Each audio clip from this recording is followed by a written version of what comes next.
నమస్తే అండి. ఇప్పుడు మనం మంగళగిరి పోలీస్ స్టేషన్ గేట్ బయట ఉన్నాం. మీరు చూస్తే ఈ ఎఫ్ఐఆర్ 420 చీటింగ్ కేసు అంటూ నమోదు చేసినారు.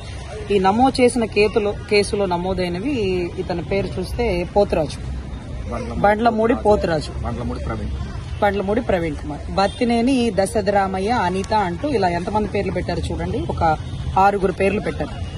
A1, A2, A3, A4, A6 వరకు. ఓకేనా. నమోదు చేసిన కంప్లైంట్ పూర్తిగా సివిల్ దావాకి సంబంధించినటువంటి కంప్లైంట్. సివిల్ దావాకి సంబంధించిన కంప్లైంట్. మామూలుగా మనం చెప్తాం కదా, పోలీస్ స్టేషన్లో సివిల్ కేసులు చూడబడవు అనేసి.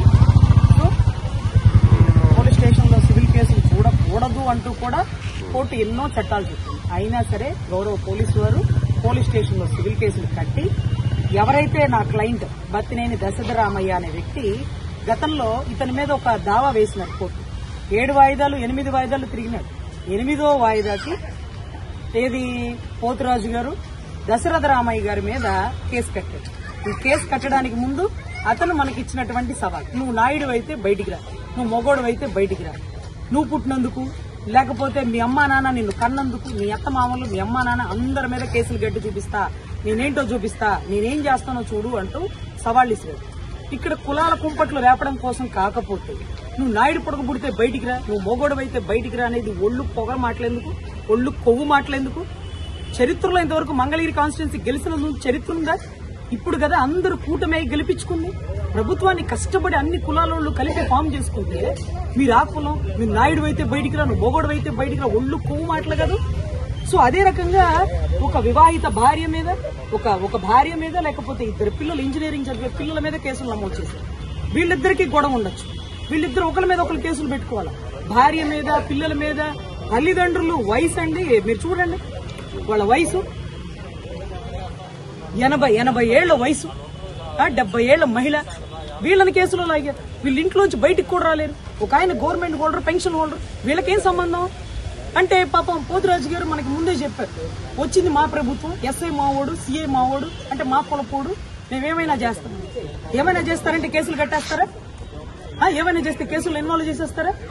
ఇప్పుడు కూడా 8 నెలల నుంచి జరుగుతుంది ఈ కేసు. నేను గౌరవ ఎస్ఐ వారికి కంప్లైంట్ ఇచ్చినాను, సిఐ గారికి చెప్పున్నాను. ఇప్పుడు ఎందుకు ముందుకు వచ్చినామంటే, నిన్న మొన్న ఒక ఫార్చునర్ కారు బయటకు వచ్చి కాపు కులస్తుల్ని తొక్కిచ్చి, వెనక్కి ముందుకి తొక్కిచ్చి నేనేంటో చూపిస్తాను అన్నారు. కాబట్టి అలాగే మళ్లీ తొక్కిచ్చి చంపుతాం, నేను నా ప్రతాపం చూపిస్తా, నేను చెప్పినట్టు అందరి మీద కేసులు కట్టాను అని మాట్లాడుతున్నటువంటి వారికి ఒకవేళ మళ్లీ అలాగే కొవ్వెక్కి మదంతో, అధికార మదంతో, లేకపోతే అధిక కులం అనే మదంతో మళ్లీ చంపిస్తారేమో, ముందుగా తక్షణ చర్యలు తీసుకోండి గౌరవ ఎస్ఐ వారు అంటూ నేను కంప్లైంట్ ఇవ్వడం జరిగిందండి. ఇప్పుడు ఇచ్చినటువంటి కంప్లైంట్ కూడా నమోదు చేసినారు. ఇప్పుడే అక్నాలెడ్జ్మెంట్ కూడా ఇచ్చినారు. అయితే పాపం ఎవరైతే కంప్లైంట్ దారుడు ఉన్నాడో అతను మాట్లాడినటువంటి మాటలు మనకి చాలా ఇంపార్టెంట్ అండి. అతను చెప్తూ ప్రస్తావించిన మాట ఇది రండి ఒకసారి. నా కొడక నీ సంగతి ముసుకేసుకొని తిరిగేది కాదుగా, నువ్వు ముసుకేసి తిరుగుతున్నావు, ఆడమకం నా కొడక, ముసుకేసి తిరుగుతున్నావు, తిరుగుతున్నావు, నువ్వు ఆడమకం నా కొడక. నువ్వు నీకు డబ్బులు చేతకాల, ఇప్పుడు దాకా నోరు ఎక్కువ జారావు, గుర్తుపెట్టుకో. నేను నీకు తక్కువ జారా ఇప్పుడు దాకా, నీకు ఇప్పుడు దాకా రాము గారనే మర్యాద ఇచ్చా, తక్కువ జారా. సరే నువ్వు రా, ఊర్లోకి రా, నువ్వు ఊర్లోకి రా, నీ సంగతి తెలుసుకున్నా. బెదిరింపు ఏంటి, ఏం చేస్తా? సరే నువ్వు మగ పుట్టక పుట్టుంటే, మీ నాన్నకు పుట్టే ఉంటే, నువ్వు రానా కొడక, నువ్వు మగ పుట్టక పుట్టుండి మీ నాన్నకు నువ్వు కరెక్ట్గా పుట్టుంటే రా కొడక కంపెనీ కాడికి. సరే ఏం చేస్తావా? ఏం చేస్తావు రా, నువ్వు మగ పుట్ట పుట్టుంటే రా కంపెనీ కాడికి. సరే మగోడిని నాయుడిని ఏంటి, మా అమ్మని తిట్టావు, నాయుడు కొమ్మన్నావు, నీ మగోడిని కాదా ఎన్నో చెప్పావు, ఏం చేస్తావు చూద్దాం. రా నువ్వు రా కంపెనీ కాడికి రా. సరే రా నా కొడక కంపెనీ కాడికి రా. ఎక్కువ మాట్లాడుతున్నావు మళ్ళీ, నువ్వు రా నా కొడక, నువ్వు ఎక్కువ కాదు, నీకు తక్కువ మాట్లాడుతున్నావు, నువ్వు రా నా కొడక, నువ్వు కంపెనీ కాడికి రా. మాటల్లో దమ్ము చూపిద్దాలే కానీ. సరే రా, కోర్టులో తెచ్చుకుంటే నువ్వు కోర్టులో తెచ్చుకుంటా, నిమ్మ కొత్త దగ్గర చేస్తున్నట్టు రా నా కొడక, నీకు ఎంత చేయాలని చేస్తాను రాని. సరే నీ కొడుకుని, నిన్ను నీ కొడుకుల్ని మొత్తాన్ని మధ్య కొడుకుతారా నా కొడక. రా సరే సరే ఇదే మాట మీద ఉండు, విజయవాడ సాక్షిగా రా. రా నువ్వు మళ్ళీ ప్రదక్షిణ కూడా చేస్తావు.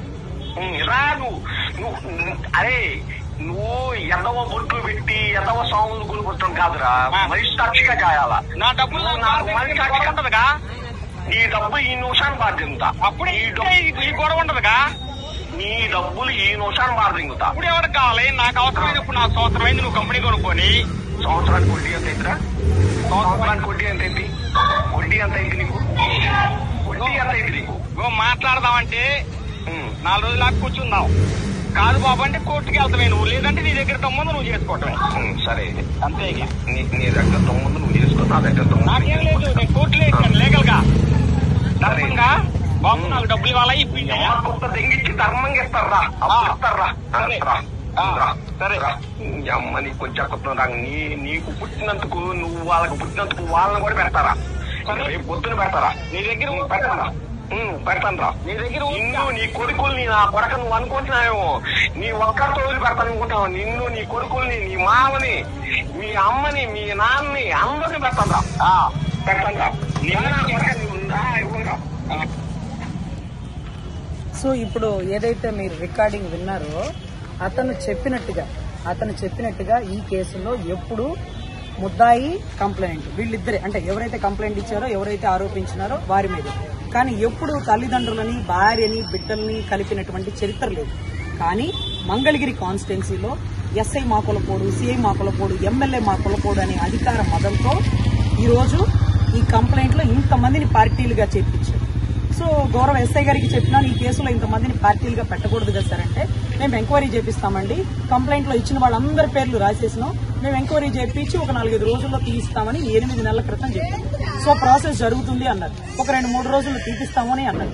సో ఇప్పుడు అతను బూతులు తిట్టాడు. ఒకవేళ అతను మళ్ళీ నా అధికారం ఉంది, నా ప్రభుత్వం ఉందని మళ్ళీ తొక్కిస్తాడేమో, ఎందుకు వచ్చిన గొడవ, ముందుగానే అతను ఇలాంటి వాడు, ఇలా అనుకున్నట్టుగానే అందరి మీద కంప్లైంట్లు పెట్టాడు. ఇది ఒక ఎస్ఐ వల్ల ఒక సీఏ వల్ల సాధ్యమయ్యే పని కాదు, ఇంతమందిని పార్టీగా పెట్టడం అంటే. సో ఇతను వెనకాల ఎవరో ఉన్నారు, దగ్గరుండి చేపిస్తున్నారు. ఆ ఉన్నవారు మళ్ళీ ఏదైనా చేసి ఇతను గొడవ కారణమో లేకపోతే ఫార్చునర్లతో తొక్కించడాలు ఇలాంటివి జరుగుతాయి. కాబట్టి గౌరవ ఎస్ఐ గారికి కంప్లైంట్ నమోదు చేయడమైంది. ఆయన కూడా దీని మీద సివియర్ గా తీసుకుంటానండి. ఎటువంటి ఘటన జరగకుండా చూస్తాము. ఇది కులాల గొడవలుగా రెచ్చగొట్టకుండా వాళ్ళిద్దరికీ కూడా నేను అవతల వాడికి నేను గట్టిగా భయం చెప్తాను అనేది కూడా చెప్పడం జరిగిందండి. ఎనీవే 8 నెలల క్రితం జరిగింది. నేను ఎందుకు బయట పెట్టలేదంటే అనవసరంగా కులాల గొడవలు అవుతాయని. కానీ ఈ రోజు అధికార మదంతో ఒక కులం ఇంకొక కులాన్ని తొక్కి చంపేస్తున్నారనే కంప్లైంట్లు కుల సంఘాలు రేపుతున్నారు. కాబట్టి మళ్ళీ ఇది కూడా ఏ రకంగా దారితీస్తుందో ముందుగానే ఇన్స్ట్రక్షన్ ఇవ్వడం అవసరం కాబట్టి ఇచ్చినానండి. ఎస్ఐ గారికి కూడా చెప్పినాను. అదే రకంగా దీని గురించి ప్రస్తావిస్తున్నటువంటి అడ్వకేట్ రజనీ అనేటువంటి నన్ను దొంగల పార్టీ మీది, జనసేన పార్టీ దొంగల పార్టీ, నువ్వు దొంగలకి సపోర్ట్ చేస్తావు, నువ్వు పనికిమాలిన దానివంటూ కూడా మెసేజ్ పెట్టాడు. ఆ మెసేజ్ స్క్రీన్ షాట్లు కూడా నేను గౌరవ ఎస్ఐ గారికి చూపించినాను. నీకు దమ్ముంటే పోలీస్ స్టేషన్ రా, మాట్లాడుకుందాం రా, పనికిమాలిన వాళ్ళు ఎవరో, పనికొచ్చే వాళ్ళు ఎవరు, ఎవరిది దొంగల పార్టీనో ఎవరిది కేసుల పార్టీనో తర్వాత చూసుకుందాం, నువ్వు ముందురా అనేది కూడా నేను మెసేజ్ కి రిప్లై ఇచ్చినానండి. సో అది మాత్రం నేను కంప్లైంట్ ఇవ్వలేదు. అది ఎక్కడ మాట్లాడాలో ఎక్కడ చేయాలో అతనికి ఎలా సమాధానం చెప్పాలో నాకు తెలుసు. సో ఇప్పుడు వీళ్ళ ప్రాణాన్ని వరకు రక్షణ కల్పించిందంటూ గౌరవ ఎస్ఐ గారి దగ్గర కంప్లైంట్ ఇవ్వడం జరిగింది. దీన్ని సిఐ గారి దగ్గరికి, డిఎస్పీ గారి దగ్గరికి కూడా తీసుకువెళ్తాం.